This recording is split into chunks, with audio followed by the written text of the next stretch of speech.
Je propose que nous puissions continuer dans l'élan de la semaine dernière, lorsque nous regardions la moisson sous l'aspect des événements des temps de la fin, sous l'aspect donc de la fin de l'âge, la fin de l'ère.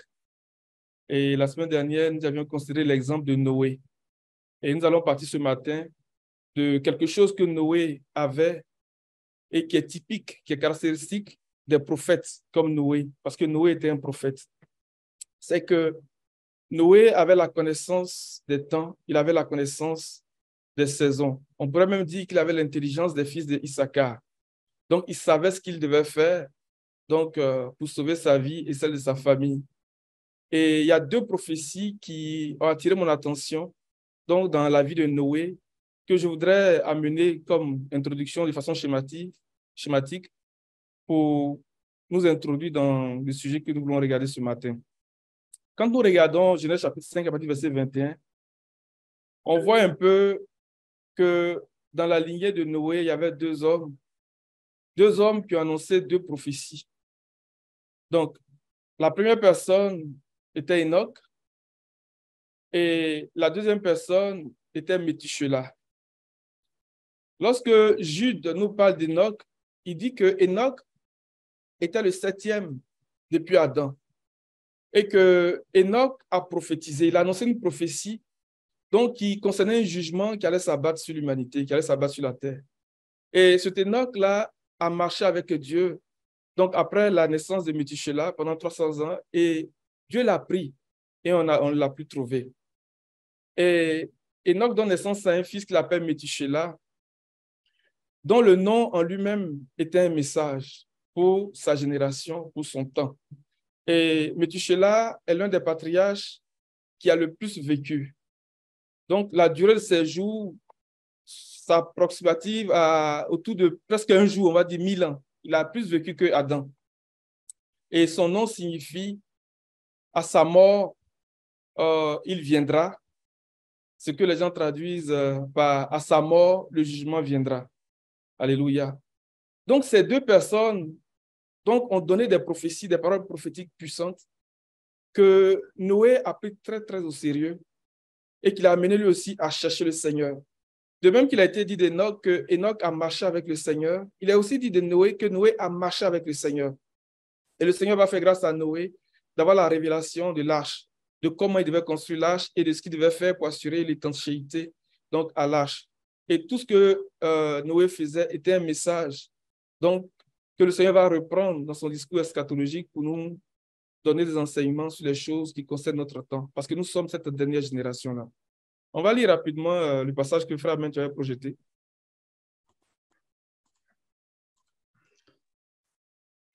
Tu peux y aller. À l'âge de 65 ans, Enoch eut pour fils Métushélah. Enoch marcha avec Dieu 300 ans après la naissance de Métushélah et il eut des fils et des filles. Enoch vécut en tout 365 ans. Enoch marcha avec Dieu, puis il ne fut plus là parce que Dieu l'avait pris. Je continue. Oui, oui. À l'âge de 187 ans, Métushélah eut pour fils Lémec. Métushélah vécut 782 ans après la naissance de Lémec et il eut des fils et des filles. Métushélah vécut en tout 969 ans, puis il mourut. On va s'arrêter là. Donc, tu peux nous aider avec le passage de Jude à partir du verset 14. C'est un seul livre, c'est un seul chapitre, on va dire. Donc, on dit le livre de Jude. À partir du verset 14. C'est aussi pour eux qu'Enoch, le 7e depuis Adam, a prophétisé en ces termes. Voici que le Seigneur est venu avec ses saintes troupes pour exercer un jugement contre tous et pour faire rendre compte à tous les impies qui sont parmi eux de tous les actes d'impiété qu'ils ont commis et de toutes les paroles dures qu'en pécheurs impies ils ont proférées contre lui. Donc, ce que nous voulons retenir ici, c'est le premier bout du verset 15 qui dit « pour exercer un jugement ». Donc, Enoch a prophétisé en annonçant le jugement. Donc, le jugement qui viendrait sur cette humanité antédiluvienne, donc au temps de Noé. Et Noé a pris ça très, très au sérieux. Noé savait qu'il devait avoir un jugement sur l'humanité en son temps, dans son époque. Ça, c'est la première prophétie. Et lorsqu'on revient dans le passage de Genèse chapitre 5, là, verset 21, par exemple, quand on regarde la définition de Métushélah dans le Strong, tu peux nous aider, frère Amen?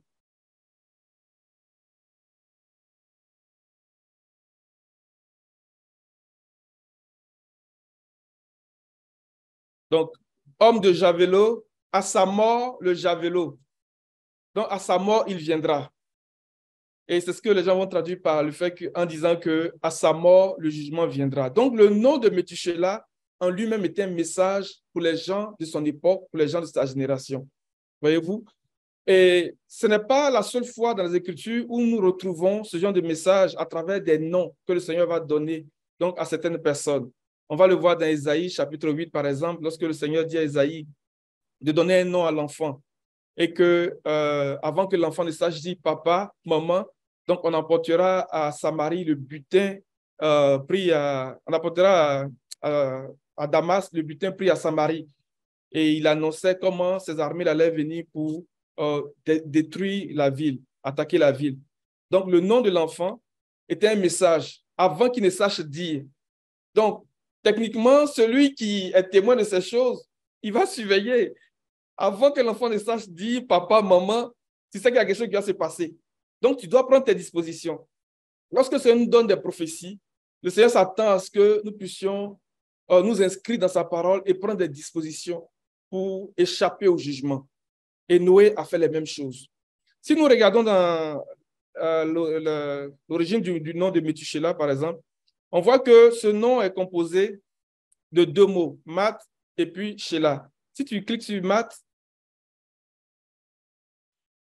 dans les définitions qui sont données là, il y a une définition qui a attiré mon attention. Descends légèrement. Descends légèrement, frère Amen. Montre-nous les définitions, s'il te plaît.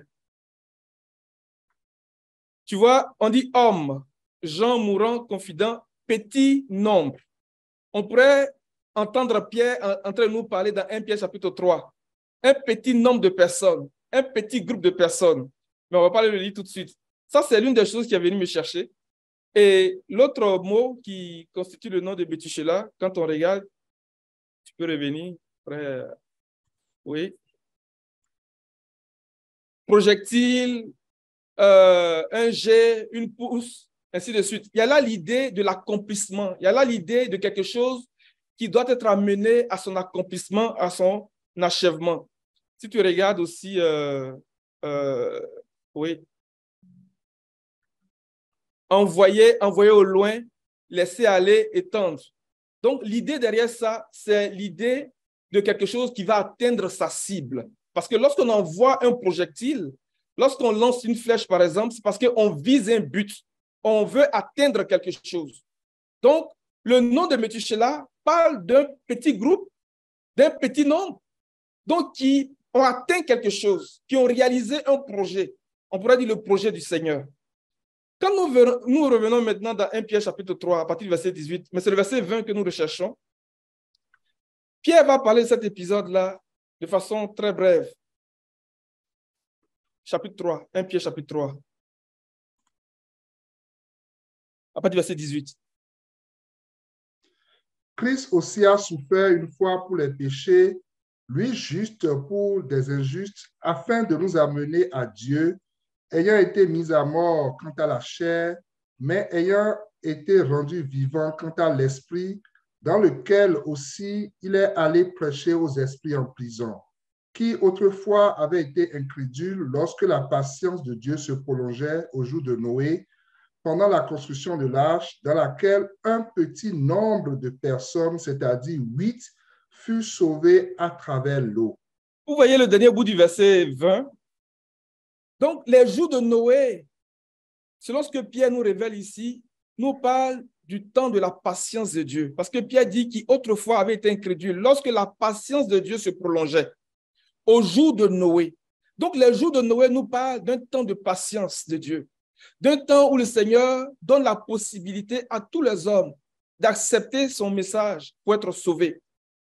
Pendant la construction de l'arche, dans laquelle un petit nombre, vous voyez, il y a là l'idée de la racine du nom de Métushélah, Mat, petit nombre, petit groupe de personnes, c'est-à-dire 8, furent sauvés à travers l'eau. Parce que le projet de Dieu, le but de Dieu, à travers l'idée du projectile qui est envoyé pour atteindre sa cible, le Seigneur voulait que les hommes soient sauvés.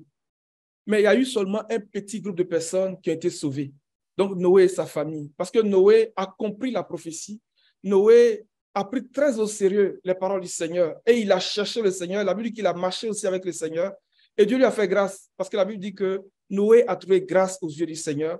Et le Seigneur va lui révéler ce qu'il devait faire pour sauver sa famille. Et c'est très, très inspirant pour moi, pendant que nous allons regarder ce sujet ce matin, de dire qu'il y a un temps de jugement qui s'en vient, mais il y a aussi un plan de rédemption que le Seigneur a disposé pour que nous soyons sauvés. Tout ce que le Seigneur s'attend de nous, c'est que nous puissions saisir sa main, puissions saisir la main qui nous tend et nous inscrire dans cette œuvre-là pour être sauvés. Alléluia. Quand nous revenons maintenant dans Matthieu 24, verset 14, nous allons faire le parallèle de ce passage-là avec le passage d'Apocalypse chapitre 14, versets 6 et 7, pour aller chercher la pensée du Seigneur en lien avec l'œuvre de la moisson. Tu peux y aller. Cette bonne nouvelle du royaume sera prêchée dans le monde entier pour servir de témoignage à toutes les nations. Alors viendra la fin. Voici ce que le Seigneur nous révèle ici. Déjà, il faut comprendre et il faut prendre très au sérieux ce discours prophétique du Seigneur parce que c'est une prophétie qui nous donne des éléments qui nous montrent comment les choses vont s'accomplir. Donc, à la fin de cet âge, à la fin de cette ère. Parce qu'au verset 25, il finit de parler, il dit, voici, je vous l'ai annoncé d'avance. Si vous regardez la définition de annoncer d'avance, c'est traduit par prophétie. Donc, ce discours est un discours prophétique, est une parole prophétique à prendre très, très au sérieux. Et dans ce que le Seigneur dit au verset 14, il dit, cette bonne nouvelle du royaume sera prêchée dans le monde entier pour servir de témoignage à toutes les nations. Alors viendra la fin.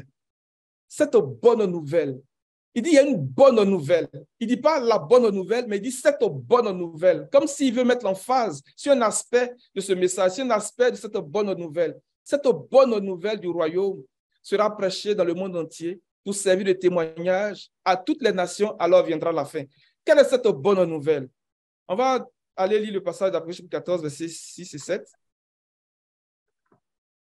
On va beaucoup lire. Ne pas que nous ayons à paraphraser et que les mots nous parlent ce matin.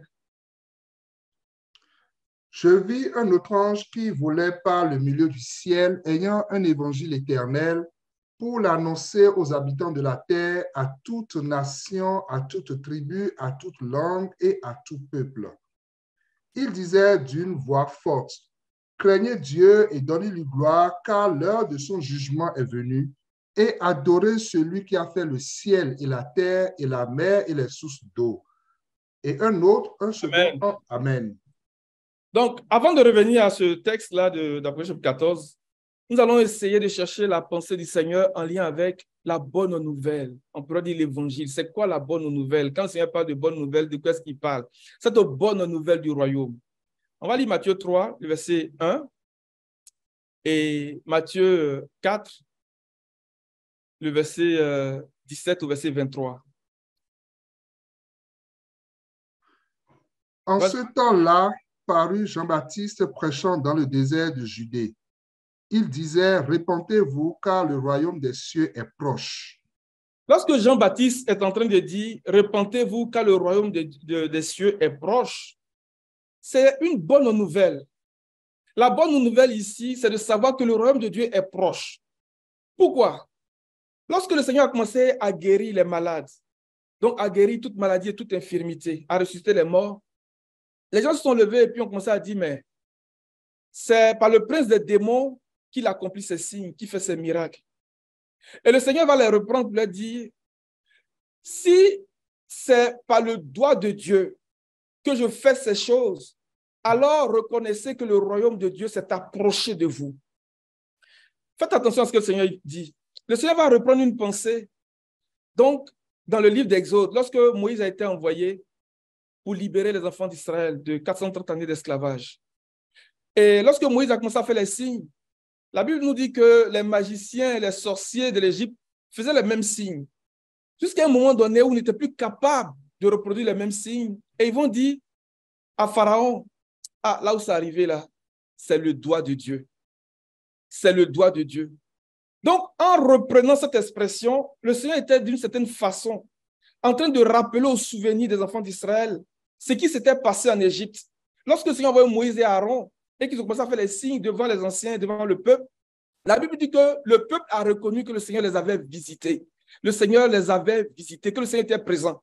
Donc, en disant, si c'est par le doigt de Dieu qu'il fait ces choses, premièrement, le Seigneur veut attirer l'attention du peuple sur ces épisodes de l'Égypte pour leur dire que ce que Moïse était allé leur dire là, ou bien ce que Moïse est allé faire pour eux en Égypte là, c'est ce qu'il est en train de faire. Pour dire que le Seigneur les a visités. Le Seigneur est là avec eux. C'est par le doigt de Dieu. Ça, c'est une première chose. Et l'autre chose en lien avec cette expression, donc, qui est mise en rapport avec le fait que le royaume de Dieu s'est approché, c'est cet épisode avec Belshazzar, donc le roi de Babylone, lorsqu'il est en train de s'enivrer avec ses hauts fonctionnaires, ses femmes, ses concubines, et qu'il a demandé de faire venir les coupes qui avaient été prises dans le temple de Jérusalem, et qu'il est apparu sur le plâtre, en face du chandelier, une inscription que personne ne pouvait lire. Lorsque Daniel vient et puis commence à interpréter les Écritures, Daniel va dire que c'est à cause de cette attitude que le Seigneur a envoyé cette main qui a fait cette inscription. Donc, c'est le doigt de Dieu qui a écrit ces choses. Et cette écriture marquait la fin du royaume de Babylone, marquait la chute du royaume de Babylone et l'accomplissement des prophéties de Jérémie. Donc, le Seigneur aussi, en disant, si c'est par le doigt de Dieu que je fais ces choses, reconnaissez que le royaume de Dieu s'est approché de vous, en souvenir de ce que Moïse avait fait, mais aussi pour leur dire que ce que Daniel avait annoncé au sujet du jugement de Babylone est en train de s'accomplir. Et d'ailleurs, lorsque Daniel reçoit les prophéties, il va nous montrer le royaume de Dieu qui vient comme une pierre, qui se détache sans le secours d'aucune main et qui vient faire disparaître tous les royaumes donc, qui avaient été montrés à Nebuchadnezzar dans ce songe et même à Daniel. Et la Bible dit que cette pierre est devenue une grande montagne qui a rempli toute la terre. Et cela nous introduit de plein pied dans les prophéties d'Ésaïe. Lorsque dans Genèse chapitre 2, il dit qu'il arrivera dans l'avenir, il arrivera dans les temps de la fin, ou bien il arrivera à la fin des temps, que la montagne de la maison de l'Éternel sera fondée au sommet des montagnes. Mais de quelle montagne tu parles? Il parle du royaume de Dieu. Cette montagne-là, c'est cette pierre que Daniel aussi avait vue. Et le Seigneur va dire dans le chapitre 25 d'Ésaïe que sur cette montagne, il va anéantir le voile qui couvre toute l'humanité. Il va détruire la mort pour toujours. Donc, c'est une bonne nouvelle de savoir que le royaume de Dieu s'est approché. Mais c'est encore une bonne nouvelle pour nous de savoir que le royaume de Dieu vient pour s'établir pleinement. Alléluia. On va aller maintenant dans Matthieu 4, verset 17. Je suis en train d'expliquer, ou bien nous sommes en train d'approcher une compréhension de ce que c'est que l'évangile, la bonne nouvelle. Dès ce moment, Jésus commença à prêcher et à dire, « Répondez-vous, car le royaume des cieux est proche. » Vous voyez, il reprend ce que Jean-Baptiste a dit. Il est proche. On a expliqué un peu ce qu'il voulait dire par proche. Et je vais saisir ce bout-là pour rappeler que nous avons dit que le royaume de Dieu vient en deux temps. Et ces deux temps correspondent respectivement au temps des semailles et au temps de la moisson. Alléluia. Et entre ces deux temps, il y a une longue période qui est le temps le plus difficile. Et pendant cette période, on voit que 3/4 de la semence a été perdue. Seulement 1/4 de la semence est arrivé à maturité. Et ça, c'est très important à comprendre. Continue, mon frère. Verset 18. Comme il marchait le long de la mer de Galilée, il vit deux frères, Simon appelé Pierre et André son frère, qui jetaient un filet dans la mer, car ils étaient pêcheurs. Il leur dit, « Suivez-moi et je vous ferai pêcheurs d'hommes. » Aussitôt, ils laissaient leur filet et ils le suivirent. De là, étant allé plus loin, il vit deux autres frères, Jacques, fils de Zébédée, et Jean son frère, qui étaient dans une barque avec Zébédée leur père et qui réparaient leur filet. Il les appela et aussitôt ils laissèrent la barque et leur père et le suivirent. Verset 23. Jésus parcourait toute la Galilée, enseignant dans les synagogues, prêchant la bonne nouvelle du royaume et guérissant toute maladie et toute infirmité parmi le peuple. Continue. Sa renommée se répandit dans toute la Syrie et on lui amenait tous ceux qui souffraient de maladies et de douleurs de divers genres, des démoniaques, des lunatiques, des paralytiques, et il les guérissait. Une grande foule le suivit de la Galilée, de la Décapole, de Jérusalem, de la Judée et au-delà du Jourdain. Alléluia. Ce texte est vraiment puissant. Le verset 23, qui est comme le cœur de ce passage, dit que Jésus parcourait toute la Galilée, enseignant dans les synagogues, prêchant la bonne nouvelle du royaume. Dans Matthieu 24, verset 14, il dit « Cette bonne nouvelle du royaume sera prêchée à toutes les nations, alors viendra la fin. » Pour servir de témoignage, alors viendra la fin. Et dans ce verset ici, pardon, on revient sur Matthieu 4, il dit « Jésus enseignant dans les synagogues, prêchant la bonne nouvelle du royaume et guérissant toute maladie et toute infirmité parmi le peuple. » C'est vraiment puissant. Le fait de savoir, les amis, que la possibilité que toute maladie et toute infirmité soit guérie est une excellente et une très, très bonne nouvelle. C'est une bonne nouvelle, les amis. Aujourd'hui, quand quelqu'un est malade du cancer, c'est la panique. Quand quelqu'un atteint de certaines maladies, on dit « Oh, c'est fini, il n'y a plus rien à faire pour toi. » Mais allez dire à cette personne que Jésus guérit toute maladie et toute infirmité. Comment la personne va réagir? C'est une bonne nouvelle de savoir que toute maladie et toute infirmité sont guéries. C'est une bonne nouvelle de savoir que les morts ressuscitent, les amis. C'est la bonne nouvelle du royaume de Dieu. C'est une bonne nouvelle. C'est vraiment une bonne nouvelle. En tout cas, moi, aujourd'hui, là, si le Seigneur m'introduit dans cet état, déjà le fait d'entendre ça, je me réjouis. Je suis saisi moi-même qui parle. De savoir que toute maladie, on dit toute maladie et toute infirmité sont guéries. Souvenez-vous des Actes des Apôtres. Des gens comme Pierre qui passaient dans les rues et leur ombre guérissait. Des gens comme Paul, on appliquait leur mouchoir sur des malades, ils étaient guéris. Mais c'est une bonne nouvelle de savoir que le royaume de Dieu est là. C'est une bonne nouvelle, les amis. Quand quelqu'un est malade du cancer, c'est la peur.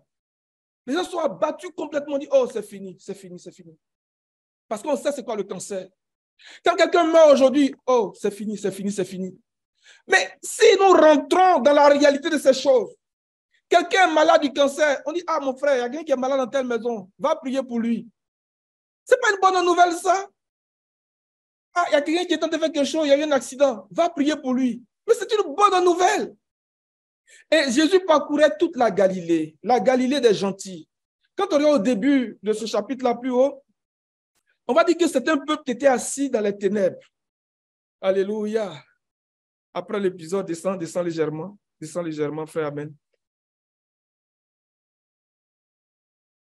À partir du verset 12. Tu vas lire un peu. Jésus, ayant appris que Jean avait été livré, se retira dans la Galilée.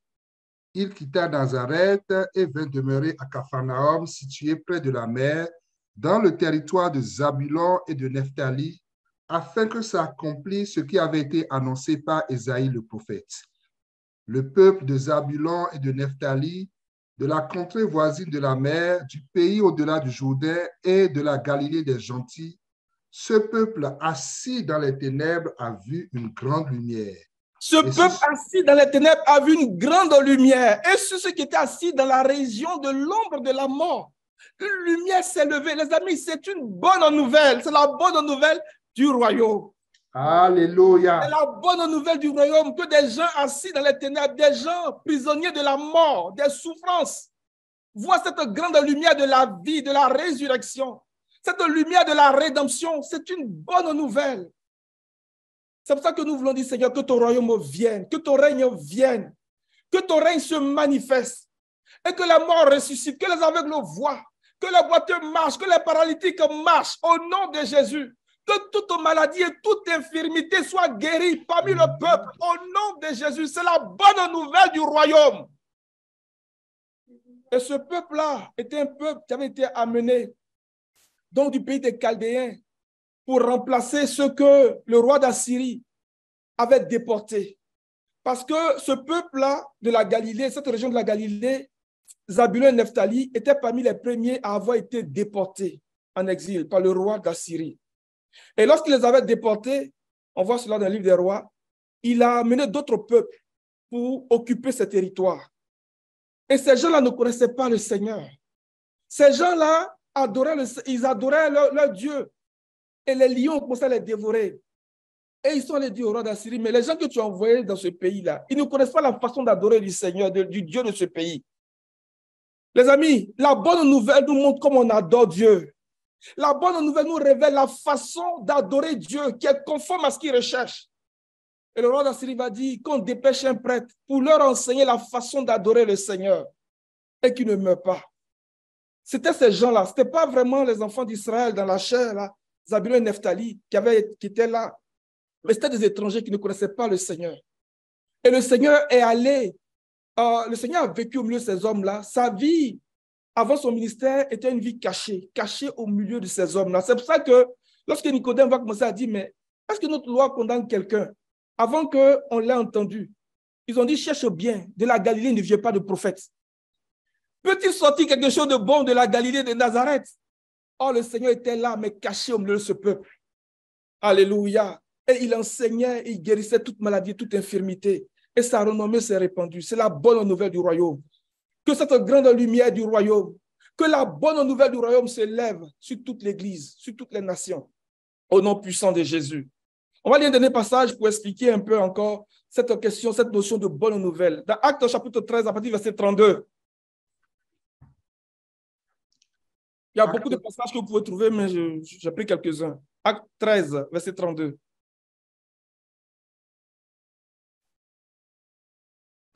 Et nous vous annonçons cette bonne nouvelle que la promesse faite à nos pères, Dieu l'a accomplie pour nous, leurs enfants, en ressuscitant Jésus selon ce qui est écrit dans le psaume 2e.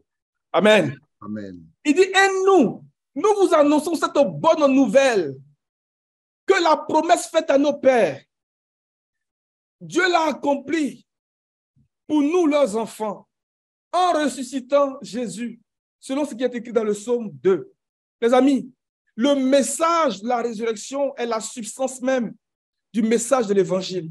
C'est pour ça que l'apôtre Paul va dire dans le livre de Corinthiens que si nous ne prêchons pas la résurrection des morts, notre prédication est sans contenu, notre prédication est vide de sens. Et nous sommes les plus malheureux des hommes sur la terre.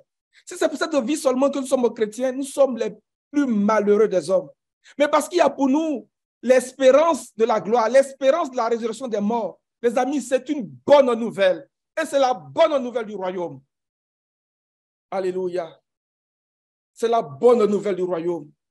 De savoir que nos corps vont être transformés, nous les vivants. De savoir que nous allons revêtir l'incorruptibilité et l'immortalité. Vous voyez qu'on rejoint Ésaïe dans ses prophéties. Sur cette montagne, le Seigneur prépare pour tout le peuple. Il dit c'est pour tout le peuple.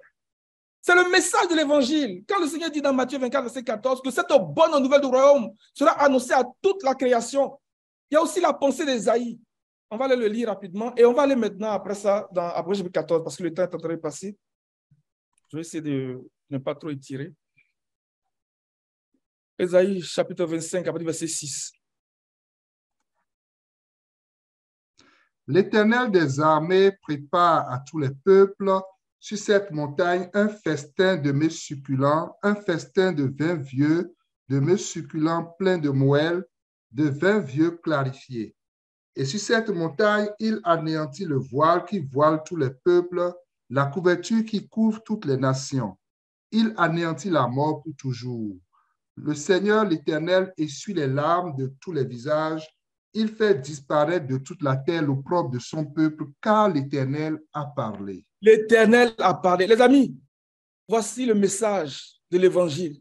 C'est une bonne nouvelle pour toutes les nations. Il dit bien, l'Éternel des armées prépare pour tous les peuples sur cette montagne un festin de mets succulents, un festin de vin vieux, de mets succulents pleins de moelle, de vin vieux clarifié. Sur cette montagne, il anéantit le voile qui couvre tous les peuples. Il n'a pas dit un seul peuple. Il dit tous les peuples. La couverture qui couvre toutes les nations. Le message là, c'est pour toutes les nations, c'est pour tous les peuples, toutes les langues, toutes les foules, c'est pour tout le monde. C'est une bonne nouvelle. Et c'est la bonne nouvelle du royaume. Alléluia. Alléluia. Et le Seigneur veut accomplir cette parole-là pour nous. pour nous introduire dans l'incorruptibilité, dans l'immortalité. Parce que de ce passage-là, l'apôtre Paul va s'inspirer.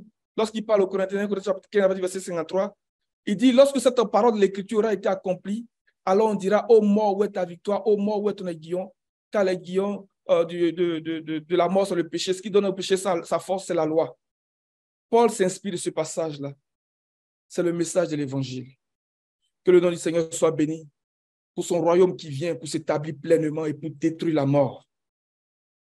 Lorsque nous allons maintenant dans le chapitre 14 d'Apocalypse, le Seigneur nous introduit au cœur même du message que nous sommes en train de regarder aujourd'hui. Donc, dans ces derniers temps, je veux dire, donc du message de la moisson. Et ce chapitre-là nous présente une série de 7 visions, jusqu'au chapitre 15, une série de 7 visions qui s'articulent autour de l'œuvre de la moisson. Quand on lit au début du chapitre 1, lorsqu'on parle de ces hommes qui ont été rachetés comme prémices, il y a là l'idée ou bien l'allusion aussi à l'idée de la moisson. Parce que le terme prémisse est un terme aussi que nous retrouvons en rapport avec l'œuvre de la moisson. On va lire quelques passages. Donc, dans Exode 23, verset 19. Exode 23, verset 19, Lévitique, chapitre 23, verset 10, Deutéronome 18, verset 4. Exode 23, verset 19. Tu apporteras à la maison de l'Éternel, ton Dieu, les prémices des premiers fruits de la terre. Tu ne feras point cuire un chevreau dans le lait de sa mère. Lévitique 23, verset 10. Lévitique 23, verset 10. Parle aux enfants d'Israël et tu leur diras, quand vous serez entrés dans le pays que je vous donne et que vous y ferez la moisson, vous apporterez au sacrificateur une gerbe prémisse de votre moisson. Alléluia. Vous voyez, le thème de prémisse s'inscrit bien et se prête bien à l'œuvre de la moisson. Et lorsque Jacob commence à donner une définition donc, de la prémisse de ses vigueurs, il parle d'un fils, mais d'un fils premier-né. Donc, dans Genèse chapitre 49, à partir du verset 1, parlant de Ruben. Et c'est glorieux, les amis. Le Seigneur vient pour moissonner un fils. Un fils, qu'on pourrait dire, qui est les prémices de sa vigueur, qui est impétueux comme les eaux. Ces hommes-là qu'on voit dans le chapitre 14 d'Apocalypse, à partir du verset 1, là, c'est des hommes qui sont puissants. Tu peux lire à partir du verset, et tu peux lire, mon frère, s'il te plaît. Apocalypse. Non, vas-y, lis ce que tu veux. Jacob appela ses fils et leur dit, assemblez-vous et je vous annoncerai ce qui vous arrivera dans la suite des temps. Rassemblez-vous et écoutez, fils de Jacob, écoutez Israël, votre père. Ruben, toi, mon premier-né. Vas-y. Ruben, toi, mon premier-né, ma force et les prémices de ma vigueur, supérieur en dignité et supérieur en puissance. Impétueux comme les eaux, tu n'auras pas la prééminence, car tu es monté sur la couche de ton père, tu as souillé ma couche en y montant. Donc, les prémices. Jacob dit, parlant de Ruben, il dit mon premier-né. Donc, le Seigneur est en train de nous parler d'une classe de personnes qu'on appelle les premiers-nés. Il dit ma force. Donc, il dit que cette classe de personnes-là représente sa force. Il dit les prémices de sa vigueur. Donc, ce qui fait la force d'un homme-là, ce qui est la substance même de la force d'un homme-là, c'est ça qui parle, les prémices de ma vigueur. Le premier enfant d'un homme, c'est les prémices de sa vigueur. Alléluia. Il dit supérieur en dignité et supérieur en puissance. C'est des hommes qui ont la supériorité en dignité et en puissance. Impétueux comme les eaux. Oh, c'est vraiment glorieux, les premiers-nés. C'est vraiment glorieux, tout ce qu'on retrouve dans les prémices. Alléluia. Cette première partie de la récolte, cette première partie de la moisson, que le Seigneur ouvre nos yeux sur ces choses. Nous allons y revenir par la grâce de Dieu. Il dit, tu n'auras pas la prééminence. Donc, c'est des hommes qui ont la prééminence. Ça, c'est une chose que je voulais dire en lien avec l'idée de la prémisse. Donc, si on leur rattache cette idée à la moisson. Et reviens dans Apocalypse chapitre 14, s'il te plaît. Verset 5, verset 6. Je prends quelques éléments juste pour nous présenter que nous sommes dans un contexte de moisson ici. Et pour aller rejoindre tout à l'heure la pensée de Matthieu 24, verset 14. Il dit... Et dans leur... Oui, vas-y. Verset 5. Et dans leur bouche, il ne s'est point trouvé de mensonge, car ils sont irrépréhensibles. Je vis un autre ange qui volait par le... Là. Je cherche le bout qui dit, ils suivent l'agneau partout où ils sont. Dernier bout du verset 4. Ils suivent l'agneau partout où il va. Ils ont été rachetés d'entre les hommes comme des prémices pour Dieu et pour l'agneau. Si on va dans Jérémie chapitre 2, à partir du verset 1, il va dire que ceux qui suivent le Seigneur partout où il va là, c'est aussi des prémices, ce sont des gens qui ont été moissonnés comme une première part réservée à Dieu. Jérémie chapitre 2, à partir du verset 1. On lit beaucoup, hein? Jérémie 2, verset 1. La parole de l'Éternel me fut adressée en ces mots. Va, écris aux oreilles de Jérusalem. Ainsi parle l'Éternel. Je me souviens de ton amour lorsque tu étais jeune, de ton affection lorsque tu étais fiancé, quand tu me suivais au désert dans une terre inculte. Israël était consacré à l'Éternel, il était les prémices de son revenu. Tous ceux qui en mangeaient se rendaient coupables et le malheur fondait sur eux, dit l'Éternel. Tu diras la version seconde 21, verset 3. Israël était consacré à l'Éternel, il était la première partie de sa récolte. Il était la première partie de sa récolte. Mais il dit quoi? Tu me suivais alors dans le désert, sur une terre impossible à ensemencer. Il y a l'idée de cette catégorie de personnes qui suivent l'agneau partout où il va. Une terre impossible à ensemencer. Une terre impossible à ensemencer. Mais il suivait le Seigneur. Et osait dire que je vais la séduire pour la conduire au désert. Et je parlerai à son cœur. Là, je me fiancerai à elle par la justice, par la droiture, par la fidélité. Ah, un homme qui est en train de séduire une femme qu'il attire dans le désert. Je ne sais pas si, pour nous qui sommes là, si on avait fait ça, est-ce que nos femmes seraient avec nous? Les gars, tu peux répondre. Amen. Toi, tu peux répondre. On sait comment tu as fait, on t'a vu un peu. Si tu es dans le désert, je ne sais pas si on a dit d'être là.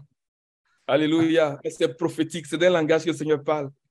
Est-ce que le Seigneur peut trouver dans l'église de Québec des gens qui sont prêts à le suivre dans le désert, une terre impossible à ensemencer, qui sont prêts à suivre le Seigneur partout où il va? Est-ce que le Seigneur peut trouver des hommes et des femmes dans l'église de Québec qui sont prêts à le suivre partout où il va? Amen. Parce que ceux-là, il dit, Amen. Ils sont consacrés à l'Éternel. Ils sont la première partie de sa récolte. Ce sont les prémices. Cela nous montre un peu notre cheminement pour atteindre cet état, mais on va laisser ça pour l'instant. On va revenir dans le chapitre 14. Et vous voyez, plus bas, il va commencer à parler du fait qu'il a vu quelqu'un qui était assis sur une nuée blanche, à qui il a été dit de moissonner parce que les moissons de la terre sont mûres, et ainsi de suite. Pour dire simplement que ce chapitre 14-là nous introduit au cœur même de l'œuvre de la moisson. Donc, cette moisson qui est pour nous, comme le Seigneur l'a dit, l'achèvement de notre ère, la fin de l'ère, la fin de notre âge. Mais là où je veux rejoindre les enseignements de Noé, c'est le verset 6 et le verset 7. Noé avait compris, à travers la prophétie d'Enoch, qu'il y avait un temps de jugement qui allait venir sur l'humanité. Il avait compris, à travers la vie de son grand-père Métushéla, qu'à sa mort, le jugement viendra. Et à cela, il faudrait comprendre que ce n'est pas l'achèvement de la construction de l'arche qui déterminait la mort de Métushéla, mais son nom était un message en lui-même. Parce que dans Ecclésiaste chapitre 8, le Seigneur dit que l'homme n'a aucun contrôle sur le jour de sa mort. Donc ne pensons pas un seul instant que Noé s'est dit, ah, si j'ai fini de construire l'arche vite, mon grand-père va mourir. Non, au contraire, Noé s'est dit, je ne sais pas quand est-ce que mon grand-père va partir. Est-ce que vous comprenez? Noé n'a pas raisonné comme ça, en se disant, parce que je pense que humainement parlant, si on avait été à la place de Noé, on allait traîner un peu dans la construction de l'arche, parce que plus l'arche allait être traînée, mais plus mon grand-père allait être là. Mais non, on dit à sa mort. On va aller lire Ecclésiaste chapitre 8. On ne sait pas quand Métushéla va partir. Personne n'a le contrôle sur le jour de son départ. On a appris récemment des gens qui sont partis subitement et brusquement, alors qu'ils étaient couchés dans leur lit. On ne sait pas quand ça va arriver. Donc Noé n'a pas traîné les pas. Et cela est un enseignement pour nous. Dans ce temps de la patience de Dieu, dans ce temps de la moisson, il faut qu'on puisse hâter nos pas. Il faut qu'on puisse considérer les prophéties et travailler activement notre salut parce qu'on ne sait pas quand les jours vont s'accomplir, quand les choses vont se passer. Le Seigneur dit qu'il ne se doutait de rien jusqu'au jour où Noé est rentré dans l'arche. Noé n'a pas traîné les pas pour retarder le départ de son grand-père. Mais il s'est dit, ça peut arriver à tout moment. Donc, je vais faire vite pour être à l'abri avant que cela n'arrive. Alléluia. Tu peux y aller, frère. À partir du verset. Il va dire verset 1. Qui est comme le sage et sait expliquer les choses? La sagesse d'un homme fait briller son visage et la sévérité de son visage en est transformée. Je te le dis, respecte les ordres du roi et cela à cause du serment fait à Dieu. Ne sois pas pressé de t'éloigner de lui et ne persévère pas dans une mauvaise situation. En effet, le roi peut faire tout ce qu'il désire parce que sa parole est puissante. Alléluia. Qui pourra lui dire, que fais-tu? Celui qui respecte le commandement ne se retrouvera pas dans une mauvaise situation et le cœur du sage connaît le moment opportun et les règles à suivre. Le cœur du sage connaît le moment opportun et les règles à suivre. Vas-y. Oui, pour toute activité, il y a un moment opportun et des règles, mais il y a un malheur qui accable l'homme. Il ne sait pas ce qui arrivera et qui lui annoncera comment cela arrivera. Verset 8. L'homme n'est pas maître de son souffle pour pouvoir le retenir et il n'exerce aucun contrôle sur le jour de sa mort. Regardez bien. L'homme n'est pas maître de son souffle pour pouvoir le retenir.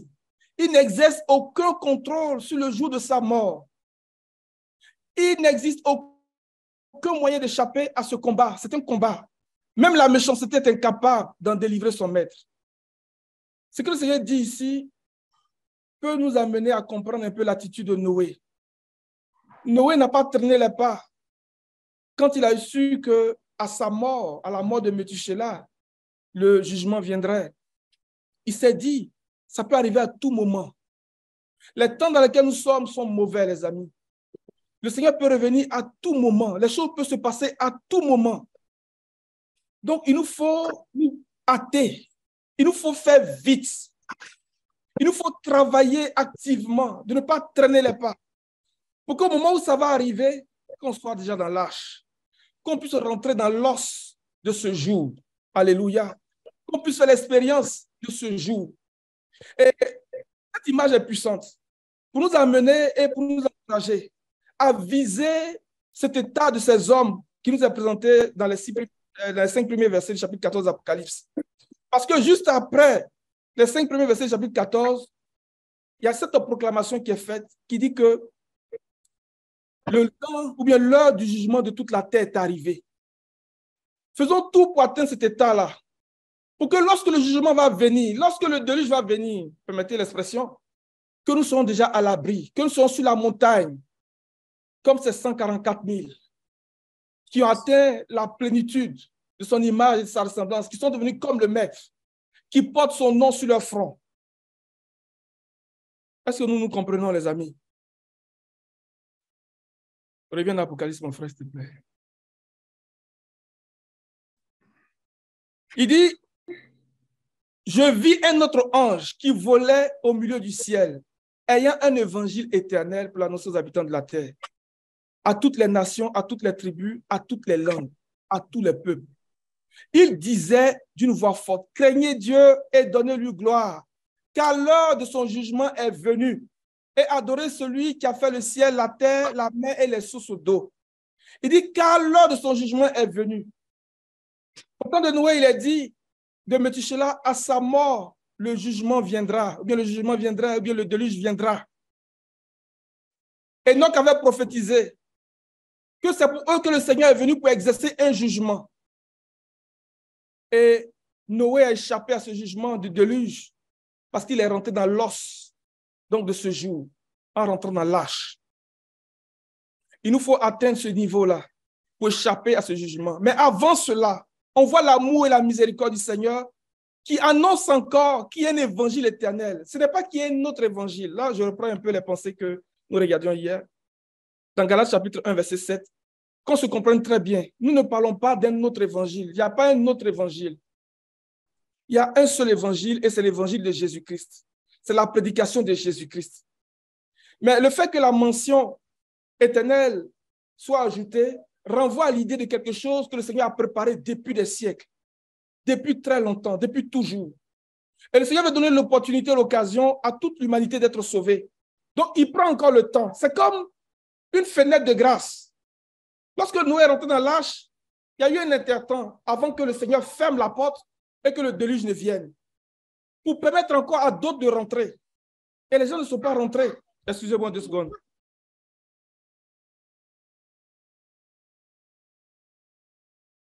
Et les gens ne sont pas rentrés jusqu'à ce que le Seigneur lui-même ferme la porte de l'arche. Et le déluge est venu et le déluge les a emportés. Tu peux lire, mon frère. Ce n'est pas qu'il y a un autre évangile, mais il y a des gens qui vous troublent et qui veulent déformer l'évangile de Christ. Ce que nous retenons ici, ce n'est pas qu'il y ait un autre évangile. Mais en parlant d'un évangile éternel, le Seigneur veut mettre le doigt sur son œuvre de rédemption.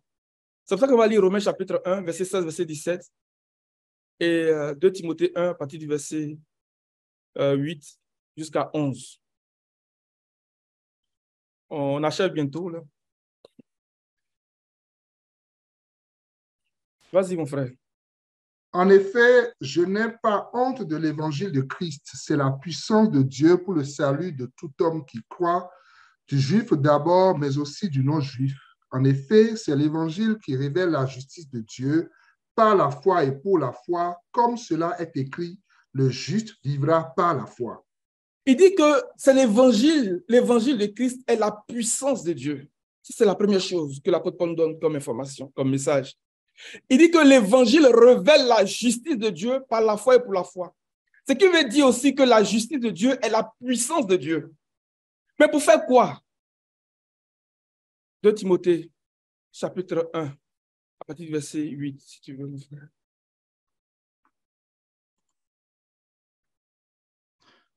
N'aie donc pas honte du témoignage à rendre à notre Seigneur, ni de moi son prisonnier, mais souffre avec moi pour l'évangile en comptant sur la puissance de Dieu. Continue. Il nous a sauvés et nous a adressé un saint appel. Et il ne l'a pas fait à cause de nos œuvres, mais à cause de son propre plan et de sa grâce, qui nous a été accordée en Jésus-Christ de toute éternité et qui a maintenant été révélée par la venue de notre Sauveur Jésus-Christ. C'est lui qui a réduit la mort à l'impuissance et a mis en lumière la vie et l'immortalité par l'Évangile, pour lequel j'ai été établi prédicateur et apôtre, chargé d'enseigner les non-juifs. Amen. Dans Romains chapitre 1, verset 16, verset 17, l'apôtre Paul nous dit précisément que l'évangile est la puissance de Dieu. Ce n'est pas une puissance, c'est la puissance de Dieu. Et il dit que cet évangile révèle la justice de Dieu. Ce qui veut aussi dire que la justice de Dieu est la puissance de Dieu pour le salut, pour nous sauver. Mais il vient ici dire aussi que c'est lui qui a réduit la mort à l'impuissance et a mis en lumière, dans une version, a mis en évidence la vie et l'immortalité par l'évangile. Ça veut dire que cette justice de Dieu-là qui est révélée par l'évangile est la puissance que Dieu déploie pour réduire à l'impuissance la mort et pour nous introduire dans l'incorruptibilité et dans l'immortalité. C'est par le moyen de l'évangile que le Seigneur fait ce travail. Et c'est cet évangile-là que le Seigneur a commencé à annoncer depuis des siècles.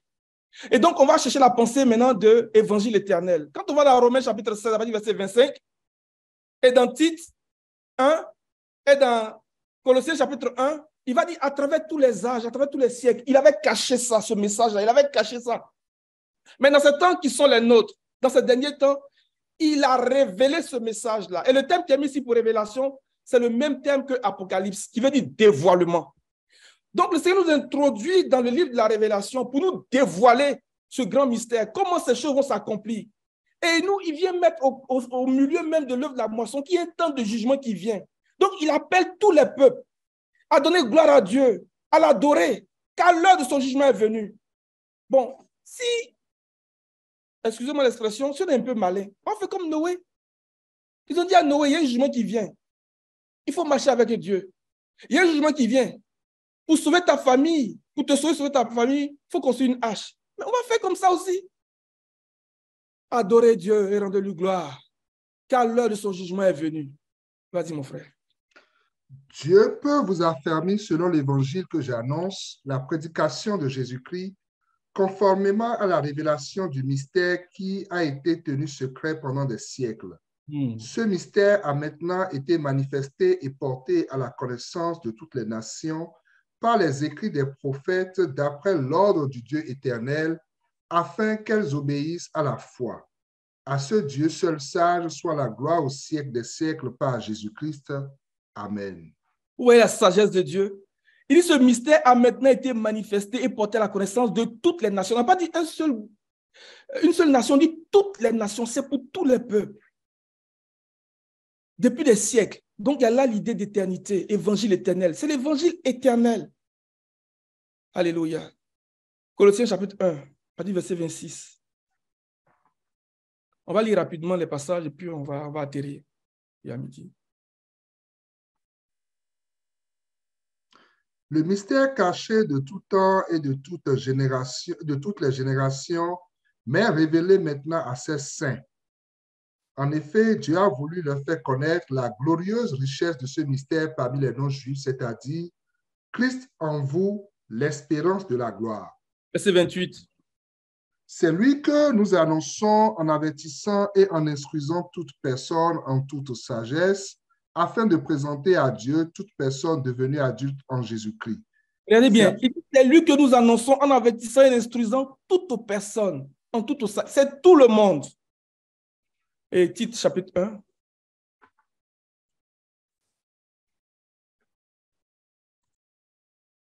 Tite chapitre 1. Vas-y, verset 1. De la part de Paul, serviteur de Dieu et apôtre de Jésus-Christ, j'ai été chargé d'amener ceux que Dieu a choisis à la foi et à la connaissance de la vérité qui est conforme à la piété, afin qu'ils aient l'espérance de la vie éternelle. Le Dieu qui ne ment pas l'avait promise avant tous les temps, et au moment voulu, il a révélé sa parole par la prédication qui m'a été confiée sur ordre de Dieu, notre Sauveur. C'est quelle prédication qui lui a été confiée? C'est l'évangile. Il dit pour lequel j'ai été établi apôtre et prédicateur. C'est l'évangile. Donc, l'évangile éternel, c'est de cet évangile-là qu'il est en train de parler. C'est une bonne nouvelle du royaume. Et il dit qu'il a vu un ange qui volait dans les airs. Il y a là l'idée de quelqu'un qui a des ailes. Mais souvenez-vous de Daniel. Lorsque Daniel a découvert dans les livres, donc du prophète Jérémie, que le temps de la captivité était arrivé, il a commencé à prier. Et il a dit à l'heure de l'offrande du soir, alléluia, l'ange Gabriel est venu à lui d'un vol rapide. D'un vol rapide. Donc, quand il parle d'un ange qui volait dans les airs, il y a là l'idée d'un message qui va aller rapidement. Il y a là une activité, il y a là l'idée d'une accélération prophétique dans ces temps de la moisson. Les choses vont aller rapidement. Le message va aller très, très rapidement. Et le message dit, craignez Dieu et donnez-lui gloire. Car l'heure du jugement est venue. Et ça, c'est l'une des doctrines qui doivent être enseignées quand on regarde Hébreux chapitre 6. L'heure du jugement est venue. Adorez celui qui a fait le ciel, la terre, la mer et les sources d'eau. Que le Seigneur nous bénisse. Que le Seigneur qui vient ouvrir nos yeux sur l'heure du jugement qu'il est venu insérer au milieu de l'activité de la moisson, de l'œuvre de la moisson, comme pour attirer notre attention, nous amène à avoir les regards fixés sur cette catégorie de personnes qui étaient debout sur la montagne de Sion, ayant son nom sur leur front et le nom de son Père sur leur front, et qui chantaient un cantique que personne ne pouvait apprendre. Il y a trop de mystères dedans, les amis, mais le Seigneur fait grâce. Le Seigneur va nous ouvrir la compréhension, puis on va comprendre ces choses petit à petit. Alléluia! Que le Seigneur nous apprenne à chanter les cantiques prophétiques. Que le Seigneur nous apprenne comme des joueurs de harpe, comme des harpistes, comme David, le doux musicien d'Israël, à révéler ces mystères-là au nom puissant de Jésus. Et que cela soit notre expérience. Ce n'est pas pour révélation. Non, c'est notre expérience. Parce que ceux-là, après eux, on dit, il y a un ange qui a commencé à dire, l'heure du jugement est venue. Si on s'inscrit dans une chronologie, on peut dire qu'ils ont échappé. Mon ami, si tu veux échapper, il faut viser ce but-là. Et vous voyez tout de suite après, on va dire ça et puis je vais m'arrêter là. Le premier jugement qui commence Babylone est tombée. Babylone est tombée. Et l'un des anges qui est présenté dans le chapitre 15, c'est lui qui va appeler Jean et dire, viens, je vais te montrer le jugement de la grande prostituée. Chapitre 17, il montre le mystère de Babylone. Chapitre 18, il montre comment le Seigneur la juge. Mais toi-même là qui viens montrer aux gens comment elle est jugée là, c'est que tu es arrivé très loin. Tu n'es pas n'importe qui, les amis. Il n'est pas n'importe qui, ce gars-là. Je suis vraiment dans la joie ce matin. Je vais m'arrêter là. Babylone est tombée. Que la Babylone de l'immoralité sexuelle tombe. Au nom de Jésus. Que la Babylone du péché tombe. Au nom de Jésus. Que la Babylone de la vigueur, de l'impudicité, de la fausseté, de l'ivresse tombe ce matin. Au nom de Jésus. L'heure du jugement est arrivée. Craignez Dieu et rendez-lui gloire. Seigneur, nous voulons te craindre et nous voulons t'adorer. Nous voulons te craindre et nous voulons t'adorer. Nous voulons être comme ces prémices de ta vigueur, ces 144 000 personnes qui portent ton nom et le nom de ton Père sur leur front. Ces hommes qui te suivent partout où tu vas, ces hommes dans la bouche desquels n'est pas trouvé de mensonge. Dehors les menteurs, dehors les enchanteurs, dehors les idolâtres. Au nom de Jésus. Alléluia.